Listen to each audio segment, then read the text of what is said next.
E a cultura corporativa vem mudando ao longo dos anos e vem se acelerando esse processo de transformação. Na minha opinião, a cultura tradicional corporativa ela morreu. O corporativismo tradicional, como a gente conhece, ele morreu. Mas morreu quando a gente fala de futuro, né?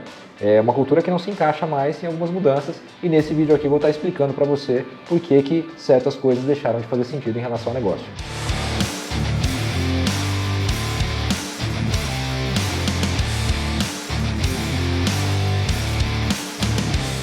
Então vamos lá. Por que a cultura corporativa tradicional ela morreu? Porque o mercado mudou. E o mercado reflete o comportamento das pessoas.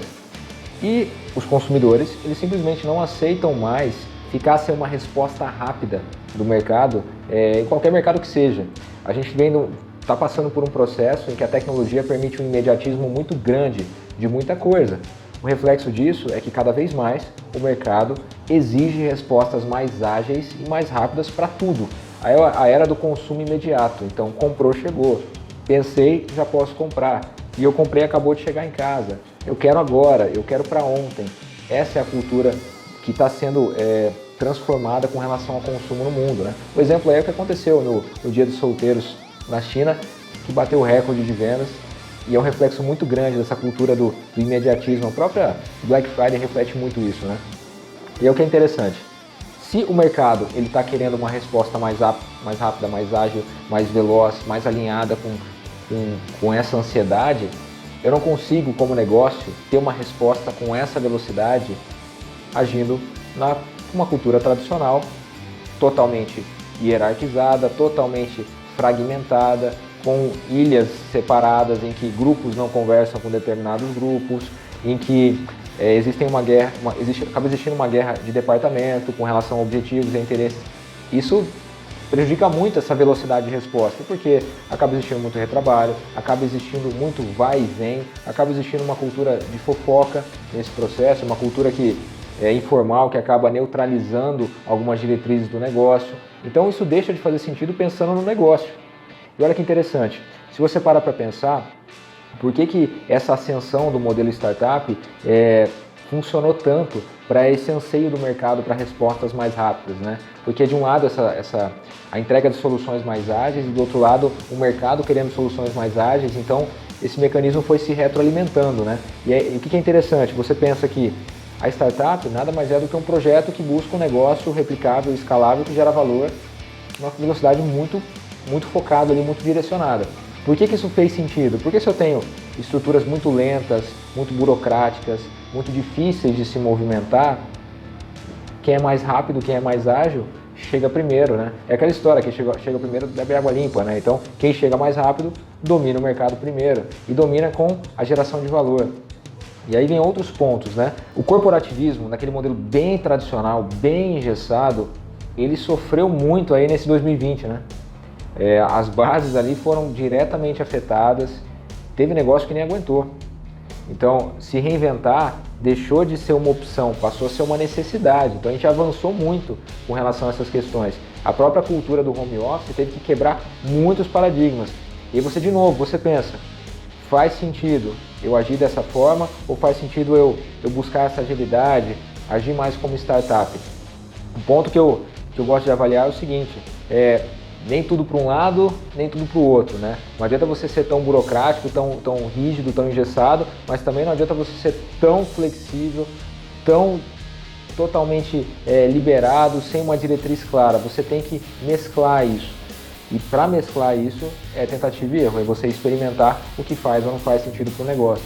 Tá? Essa régua de termômetro cultural é muito interessante, você entender em quais aspectos do seu negócio tem que ser mais ágil, tem que ser mais flexível, tem que ter uma resposta mais rápida, em quais aspectos do seu negócio tem que ser um pouquinho mais tranquilo, né? Mais paciente, mais focado. Então uma parte que tem que agir com mais maturidade do negócio, é isso que é importante você entender. E vamos falar de marketing nesse processo. Em qual dos dois universos você acredita que o marketing se encaixa? Com certeza na resposta rápida. O marketing, o papel dele é representar os anseios do mercado através de uma resposta rápida do negócio E quando eu estou falando do marketing, eu não estou falando só da comunicação, que não adianta você só falar através de produtos, através de serviços, através de soluções que envolvam esses anseios desse mercado aí que está querendo tudo para ontem. Eu vou trazer uma outra vertente aqui de todo esse processo, que também justifica o fato do corporativismo não fazer mais sentido para o futuro aí do que a gente está vendo pela frente. É a questão da personalidade, dos perfis. As gerações estão mudando, os perfis estão mudando. E esse perfil, o Millennium, ele simplesmente não se adequa muito bem a essa estrutura. Ele simplesmente não entende por que as coisas têm que ser assim. Ele quer um pouco mais de liberdade, ele quer um pouco mais de autonomia. Entendendo isso, caso você consiga conciliar a cultura do seu negócio com esses perfis, o negócio por si só vai ter uma cultura mais ágil, que vai corresponder a essa expectativa e esse anseio do mercado.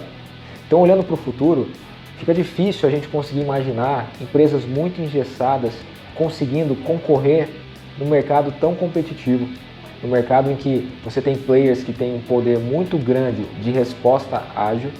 É difícil você imaginar que empresas totalmente tradicionais, totalmente lentas para resposta, consigam ficar de pé. Todo mundo está tendo que se reinventar. E aquilo que eu falo, esse parâmetro de reinvenção é o comportamento do público, é o comportamento da audiência, é o comportamento de quem compra e é o comportamento de quem influencia o processo de compra também. E esse comportamento reflete muito uma busca por negócios que sejam mais humanizados, uma busca por negócios que sejam mais próximos do dia a dia, uma busca por negócios que representem os valores e os princípios que eu acredito. Essa geração que está vindo por aí, ela tem eu costumo falar que ela tem uma personalidade enraizada e complementada pelo consumo. Então, é como se eu me tornasse aquilo que eu consumo. Nas gerações anteriores, estava muito ligado ao estilo de vida. Então, eu sou quem eu sou porque eu consumo determinado tipo de produto. Essa geração está muito mais ligada ao eu me torno quem eu quero ser porque eu consumo determinado tipo de produto. Eu me torno quem eu quero ser porque eu aceito e eu represento determinado princípio e porque eu consumo determinado tipo de serviço. Então, houve uma conexão muito forte de quem eu sou para quem eu quero ser, usando as marcas para fazerem essa ponte, para entender o tamanho do nível de influência que as marcas passam a ter no dia a dia. E fica um pouco estranho eu pensar nessa conexão olhando só para uma marca. E é aí que entra a questão da personalização das marcas, a questão de você ter um representante, uma pessoa conectada a isso. Porque é muito mais fácil eu me associar ou eu me conectar com outro ser humano e acreditar naquilo que ele fala e querer ser igual a ele e ele representar os princípios daquilo que eu acredito, aquilo que eu penso, aquilo que eu estou buscando me tornar. É mais fácil eu incorporar isso no meu processo de personalidade. Então olha, a gente foi longe agora, mas resgatando esse processo. Se quem consome está pensando assim, essa galera que consome também trabalha, então eles também estão pensando assim.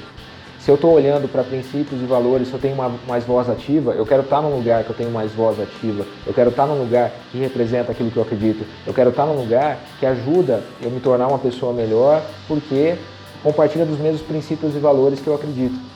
Então, esse é o futuro da cultura corporativa, né, que a gente fala. Então, é uma cultura muito mais coletiva.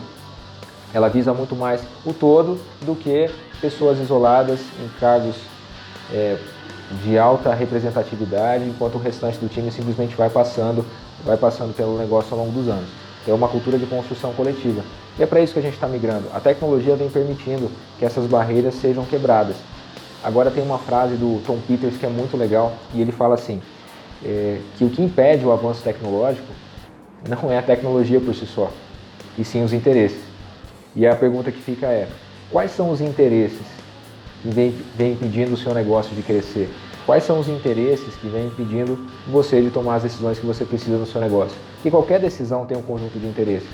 E o interesse é fortalecer o negócio, fortalecer a cultura, fortalecer as pessoas que fazem parte desse processo, ou o negócio é fortalecer interesses individuais? Essa balança a gente tem que avaliar. Então, galera, esse corporativismo tradicional que a gente estava muito acostumado a lidar e que a gente como consumidor odeia, quem nunca aí passou por uma situação de ter que falar com alguma companhia de telefone e tudo mais e passou nervoso, ou com alguma empresa e passou muito nervoso e estresse, é algo que a gente repudia como consumidor e a gente vem repudiando como parte do time também, a gente vem repudiando como de várias formas, né? A sociedade vem mudando e essa evolução social reflete nos negócios e quem acompanha isso vai ficar na frente, quem acompanha isso vai ficar no mercado. E aí, gostou do vídeo? A gente está só começando, se você gostou, compartilha esse conteúdo aqui e se inscreve no canal.